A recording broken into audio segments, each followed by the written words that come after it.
evening. My name is Palma Accardi, and you are watching Tidal Flooding Talk. We are brought to you by the New Jersey Coastal Coalition and filmed live every Sunday night here at the Irish Pub in Atlantic City. I appreciate you joining us on this warm and sticky Sunday evening. I'm meteorologist Dan Skeldon. Glad to have you here with us at the Irish Pub in Atlantic City. Some scattered thunderstorms out there this weekend. Still lots of summer left. Hurricane season heating up. We got 2 storms headed for the Gulf. We're going to talk about whether or not they may impact us. We're going to talk storms, preparedness, and a first-time guest we're really excited to have here, Bill McCord from Somers Point, beautiful city, one of my favorites in South Jersey, Office of Emergency Management with Communications, Social Events. Bill, we really appreciate you being here. Thank you for having me. Tell us first, quickly, just a little bit about yourself, how long you've been in emergency management and with Somers Point. I've been with Somers Point for 7 years and worked up from knowing nothing to where I'm at now, which is communications. I'm actually a ham radio operator, so as far as communication, I can operate on any frequency, police, fire, amateur bands, high bands, low bands, you name it, I can talk on it. But, and you guys are vital too for weather. Yeah. I mean, you guys are awesome weather spotters and watchers, and during storms, good weather, bad weather, we rely on you guys too. Yeah, we do spouting too. That's what we call Skywarn with the ham radio group. We do that a lot. Every time there's a storm, we get activated, and whatever we see or report goes right up to Mount Holly. Yep. So you play a vital role. So, as meteorologist, I thank you for it. Thank you. Well, before we get started, the New Jersey Coastal Coalition would like to remind everyone to make an emergency plan before you need it. Sign up for your community's text alerts, know your town's evacuation route, and prepare a disaster supply kit, which I think we're going to be getting into tonight. Don't forget your medications and important papers too. All right. Well, let's first then, what is the important role of? I mean, the two have to go hand in hand. If you're in emergency management, you have to communicate with your residents and with visitors. I mean, Somers Point has a lot of both. So what's the most important part of your job? Actually, getting to know the residents and our needed citizens in our town of Somers Point that have special needs that can't get out during like this pandemic. We have a list that they can go to a website, ready.com I think it's called. You can register there, and we have that list at our office, and our one deputy coordinator actually calls these people on a daily basis or weekly basis to see if there's any needs that we can help them with as far as getting out, getting the medications, or doing whatever they need, even just to check in on them once in a while. But that's one vital thing. And a couple other things is what we've been doing during this pandemic is helping the schools do with their lunches and make sure everybody got their lunches and stuff. Then I do a lot of social events and pass out information about everything you go about Go Kids and how to do them. And there's more than one different type of Go Kid, which we'll talk later. But there's a lot to talk about. So, I mean, everyone thinks emergency management for storms. Right. I mean, we rely on you guys during storms, but really, and pandemics apparently as well. Yeah. But really, I mean, there's so much that goes on throughout the year. I mean, even in quiet times, you guys definitely have no work shortage. Yeah, even the regular house fire. We go out to regular house fires, and if anybody's got to be evacuated from there, we make sure they are taken care of. We'll get their needs, call the Red Cross, and get them the housing needed and anything else, food, clothing, and get them set up that way. So. Now, what is your experience with some of our previous coastal storms that we've faced, and what have you learned from those experiences? That's kind of hard. My first experience was, of course, Sandy. When that hit, I got the ham radio involved. I went to Crest Haven Nursing Home before the storm and thereafter, like first 24 hours of it. And my basic job was, if the communication went down at that nursing home, they can contact me. I'll relay the information back to the county, and the county will do what they need to do to get what we needed if anything were to happen. But luckily, nothing happened there. Then the second 24 hours after I got relieved, I went over to the Pleasantville High School where they had evacuees over there. 250 at the high school. Right next door was 250 more in the middle school. So there was 500 evacuees between the two buildings. And I had to keep running back and forth to make sure they had enough officers, medical staff, enough Red Cross, Salvation Army personnel to feed them. And that's basically what we had to do, is make sure the numbers are right and not load up all the volunteers in one shelter down in like the other side of the county. We had to make sure everybody was distributed evenly according to their needs. So that played a big role. What's been your most memorable storm? It doesn't have to be in your professional life in South Jersey. It can be, but Yeah. how long have you been in South Jersey, and what's your most memorable storm? I guess Sandy was pretty good. Sandy? Yeah.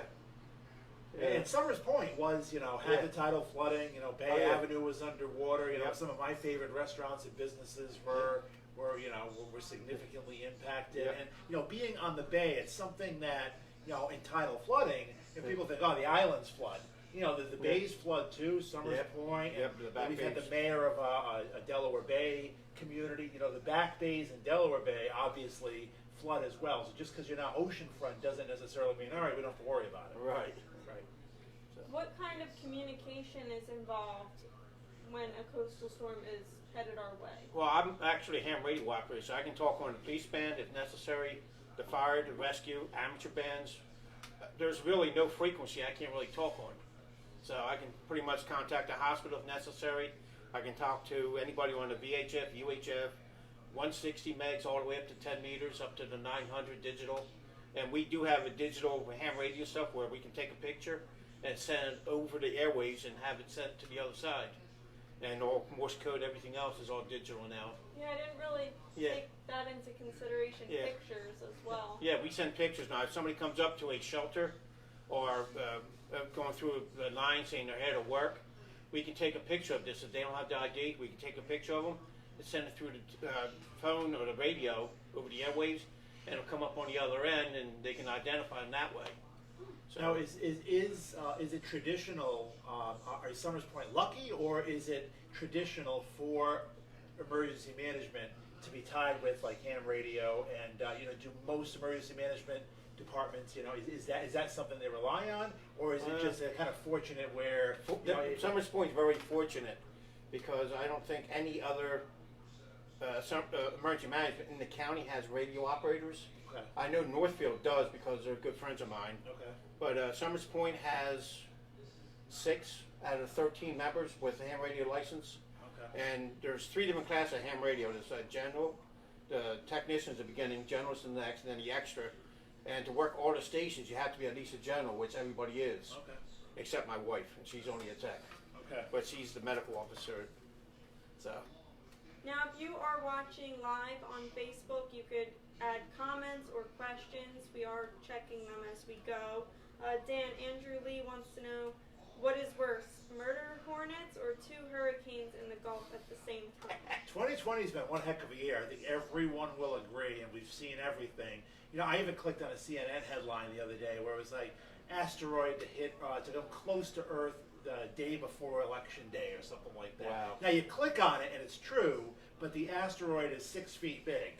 So it's not like, Armageddon big. Right. And it has a 0.05% chance of hitting Earth. So that we don't have to worry about. 2 hurricanes in the Gulf, which we could have. We were talking about this off air. So there's Laura and there's Marco. Good news for us is they go into the Gulf. Once they go into the Gulf is surrounded by Florida, Alabama, Mississippi, Louisiana, Texas. So bad news for them, but there's no chance that this is a hurricane or anything close when it gets up here. If systems go into the Gulf, either we never feel it or we get leftovers from it. We could get some leftovers Friday, Saturday, possibly, and if the leftovers come, maybe it's heavy rain. We will see. But two hurricanes on the map at one time is not unusual. We've had 3 lined up out there in the Atlantic. Having 2 hit the same area 2 days apart, that is rather unusual. And I think that'd probably be a nightmare scenario for Summers Point, right? Yeah. I mean, let alone one. Imagine having to prepare for one, and then 2 days later have the second one come in. really, yeah, that'd be bad. It's hard enough convincing residents to leave and do what you want them to do with one storm, right? Uh-huh. Let alone 2. Yeah, big time. That's a big problem. Well, Yeah. for the emergency management part of it, how much preparation is involved when you hear a hurricane is coming? I mean, is it... Well, usually when a hurricane comes, meteorologists like Dan does give us a few days warning that something's coming up the road.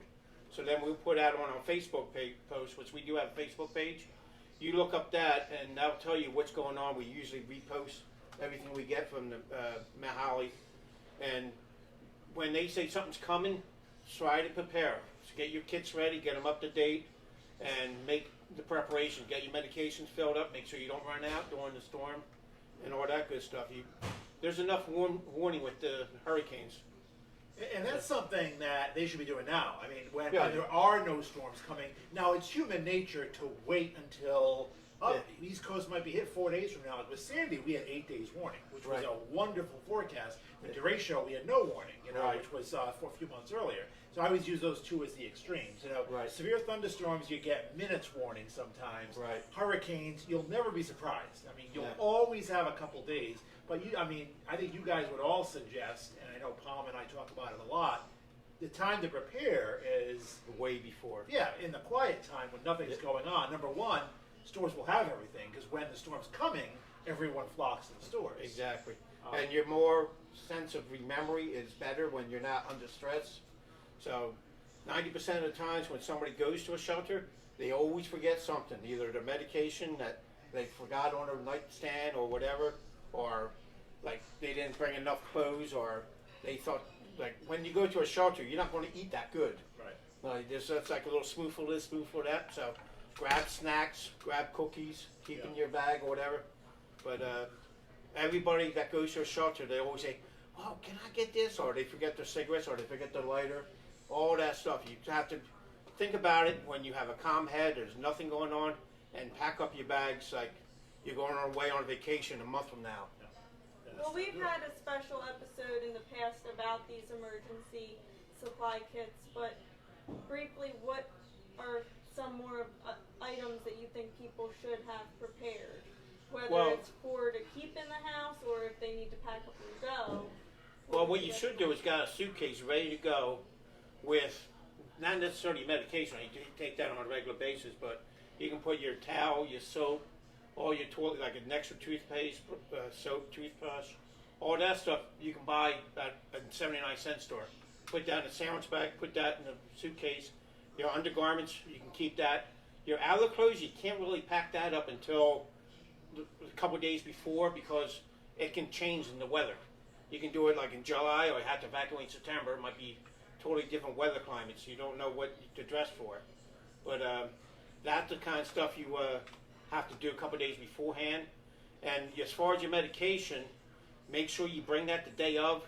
And while you're thinking about it, take a picture of your medication on your cell phone and put it in a separate file, because when you get to a shelter, that's one of the first questions they're going to ask you is, are you on medication, and what is it, how often you take it, and who's the doctor that prescribed it in case you run out or need more. That's one of the questions. Once you go from checking into a shelter, they ask you all those questions, and if you have medication or a health issue, they refer you to the medical officer, like my wife. And a picture of it is definitely helpful because half of the names of the medication. But most people can't pronounce or don't remember. Not easy to remember. Yeah, I don't know how many people come in and says, "Oh, I forget, it's something for blood pressure." Like, okay, so my wife looks up, there's 18 different kinds. Like, okay. But, so then we get the doctor's name, we actually have to call the doctor and then get the medication for him. Most people say, "Oh, we're going to be evacuated for a couple hours." Like, nah, it might be more than that. And always prepare for your pets as well. Exactly, I was going to get to that. Forget about that. Yeah, make sure you pet enough dog food, cat food, and the bowls that go with it. And medication too, if they have medication. Yeah, my dog's on medication. So yeah, make sure you bring everything you normally do for a week, pack it up, take it, make sure if you have kids, young kids, make sure you pack coloring books, toys, or anything like that. You know what I mean? Or you're going to be in a shelter, and sometimes they let you go in the gymnasium and play ball or whatever, and stuff like that. And when we was at Pleasantville, they actually had a auditorium where they showed movies. So that was pretty cool, but it's very limited on the entertainment they have in the. And going to a shelter is probably, it's something we would do when we evacuate for a hurricane. Like we did with Irene. I remember Irene, it was like Atlantic County east of Route 9 had to evacuate. Sandy wasn't quite that. It was more so the barrier islands. Right. But there could be a time where all of Summers Point or most of Summers Point under an evacuation order for probably flooding. I mean, they're not necessarily going to issue it, due to heavy rain or whatnot, but the threat of tidal flooding and storm surge, Yep. and then if you have wind. But we always say hurricanes get classified because of the wind, but it's not the wind; it's the water that Yep. kills more people in these storms Yep. from storm surge and tidal flooding than it is the wind. What's your message to people in Somers Point? Like, how do you, as a communications for emergency management, what's your selling point? As like, why should I evacuate? Because going to a shelter is not something that people want to do. They don't. And it's tough. And you want 100% evacuation. You never get 100% evacuation. No. You're lucky to get better than 50% of what you want. Right. So do you have like any selling points or advice or like really good reasons? Like, hey, this is why you should go. Well, the only thing I can say is you rely on us as the experienced authority, and I've seen more than once where people did not evacuate it, and they lost their vehicles because they tried to drive through it, and then they had to go get rescued with a high-wheeled vehicle, like a military vehicle, to get them out, and we can't get the vehicle out there. No, it's like 6 feet under. But yeah, when we tell you to leave, you more than likely leave. And it's never a situation you guys say, let's evacuate the time. I mean, you guys use all the information. Yeah, we don't want to do that. It's science, and you guys use meteorologists plus, traffic and logistics of evacuating everyone. Are there shelters? It's not a decision entered into lightly. And hopefully, next 50 years there'll be no evacuations along the Jersey Shore. Realistically, there will be though. Yeah, it's something we don't want to do is evacuate people because it's stressful for everybody involved, including us. But it's something that needs to be done. When we say it needs to be done, it needs to be done. Roger Teese, is that someone you work Yep, with? that's one of my deputy coordinators. He posted here that we have a detailed list of go-kit materials and supplies on our Facebook page, and he actually commented with that link to the Somers Point Office of Emergency Management. Wow, look at you guys working as a team. That's great. Thank you. I mean, social media, Palmer's reading comments on social media. You guys are posting stuff to social media. That's going to make your job easier, right? I mean, as far as reach and like what you can get out to people. Yep, definitely. Do you find that people are more aware of what's going on now? Yeah, we get a lot of before hits on our Sandy? pages, on our Facebook page and our other media outlets. We do get a lot of hits. We have one member of our group. That's all he does is social media. So he does all the posting. He sees something of interest, like anything from the Holly weather coming in. He's the one that grabs that and reposts it and everything else. Do you ever deal with, and it's something I do, misinformation? Like, let's say someone takes a hurricane model, and there's 20 models, and 19 of them show nothing, and one shows a Category 2 storm coming up to Delaware, and Delaware Bay, and they post it, and that shows, hey, what is this? Like, how do you deal with misinformation, or what's your advice? We try not to. We try to go with the professionals like you, Matt Holly, and whatever they recommend. We have a couple of meteorologists, not me, Skywarn spotters, I should say. Yep. They look at it and they determine this is what they were saying. I recommend follow their device. Right. So you follow trustworthy sources. Right, Which is, definitely. So the advice of this field is the same advice in your field. Right. You follow trustworthy sources. There's a lot of them out there. You mentioned Mount Holly, National Weather Service. They are great. We have meteorologists from them on occasion. Emergency managers. We're lucky to have in South Jersey, and we've had many emergency managers on.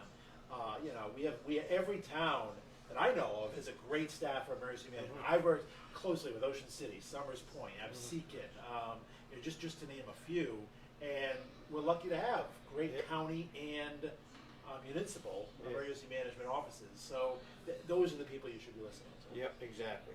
Have you noticed that communication between communities and different entities has improved since Superstorm Sandy? Oh, yeah. Think we learned a little bit. Yeah, we're since going then? to, everybody knows we went up to the digital 800s, and that nobody can really listen to it no more unless they buy a very expensive radio, which is like 500 plus for a scanner to get them. But even then, some goes encrypted, which you can't even get that. But yeah, communication is number one. And one thing I learned as a communications officer is not how you talk on the radio, it's what you say. And what you say is being transmitted the way it should be said and being received the same way. You can say a whole bunch of words, but if your message doesn't get across to the other end, it's no good. So you got to communicate yourself in a way it should be. And the reason I'm saying that, we don't use 10 codes in emergency. Because if I talk 10 codes, like if I say 1050 to somebody, around here it could be like I need help with something. Right. 1050 in some Seattle City or something is Yeah, a riot. Yeah, they're not universal. Yeah. Yeah, it's a riot. You know what I mean? If I say I need a 1050, so it's like a riot. So. Peak of hurricane season coming up. So I mean, you have September is usually the peak. We're going to have Tom Levine on in a couple of weeks. We're going to talk about an active hurricane season.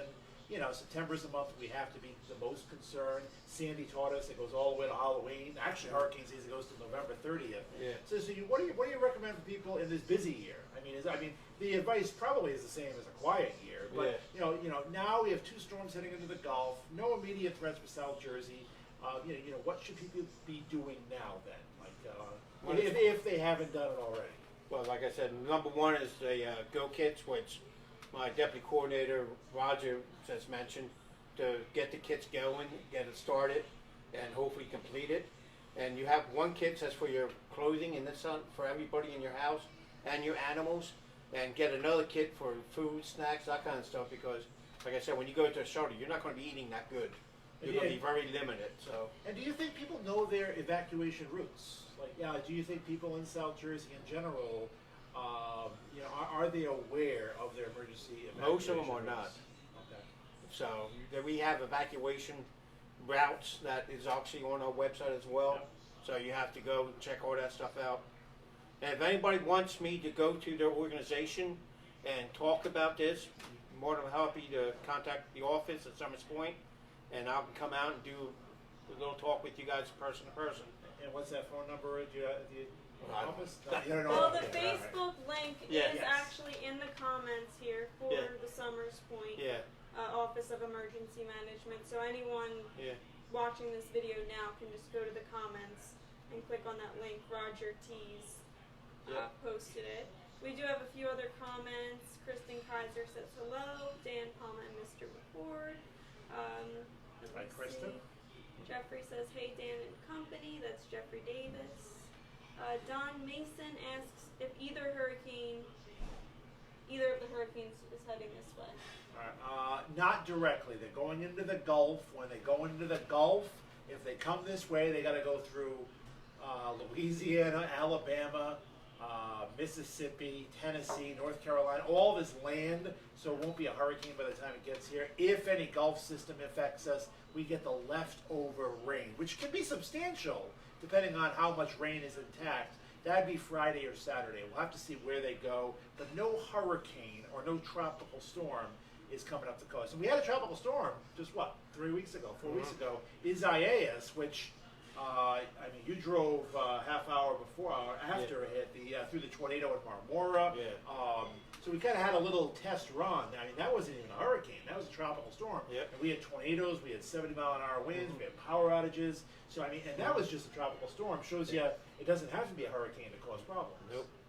Which, by the way, your deputy Roger is on top of things. He also just commented the phone number for the Summers Point All right. Office of Emergency Management, which is 609-927-6814.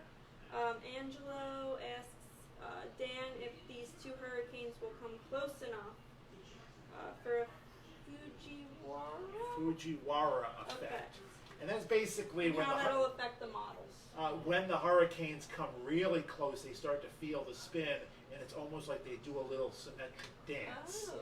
Very seldom does it happen because usually one storm takes over, the other storm weakens. Like they don't combine, they don't form a super hurricane.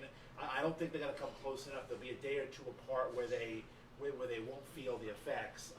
But it's just bad news for Texas, Louisiana, because they're not getting one, but it's a 1-2 punch, literally, of tropical systems. But again, Gulf systems aren't usually that bad for us. We got to worry about the ones that come to the Bahamas and then come up the East Coast. And we've learned too, right? It's not just hurricanes; it's nor'easters. It's Summers Point. We got to be ready, and on the whole Jersey Shore, we got to be ready for year-round threats, which you guys are as well, right? Yep. All right.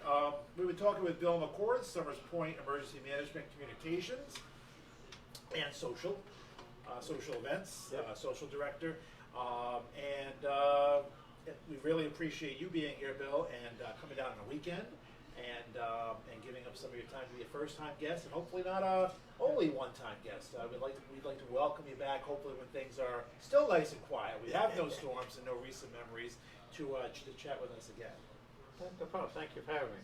And of course, we would love to show our gratitude by presenting you with an Irish Pub T-shirt. Thank you. And do you have any last words of advice for everyone watching, especially your residents of Summers Point and this area? No, just make sure you get your code kits ready and call Summers Point at the number that she gave you earlier. If you have any questions, you can talk to any one of us anytime. And if you're a ham radio operator, you may hear you on the frequency. That's right? it. Yep. All right, I appreciate Bill being here. Next week it's David Spatz, Longport Media. He is a hurricane junkie. He's been talking and lighting up my phone with texts and interest about these storms. So next Sunday we'll recap these two storms, and more than likely we'll have more storms on the map. We may run out of names this year. Who knows? I think after Marco it's Nana and Omar, I think. Those are the next two names, but we're very quickly going through the alphabet. Week after that is Labor Day. We'll have a show on Saturday that weekend instead of Sunday, and that'll be with Tom Lemaine. Bill, appreciate you being here. Normally we give you a handshake. Instead, it's just a social distance goodbye. We'll see you back here. And again, thanks for watching. Thanks to the Irish Pub, open 11:30 to midnight, 11:30 a.m. to midnight, 7 days a week. 2 a.m. on weekends. 2 a.m. on weekends now, so they're slowly getting back to that 24 hours. And again, great food, great drinks, great outdoor patio, and great setting. And fall is some of the best time of the year to visit the New Jersey shore if we keep the hurricanes away, which we're all going to try to do. We'll see you back here, and thanks again for the New Jersey Coastal Coalition for bringing you Tidal Flooding Talk.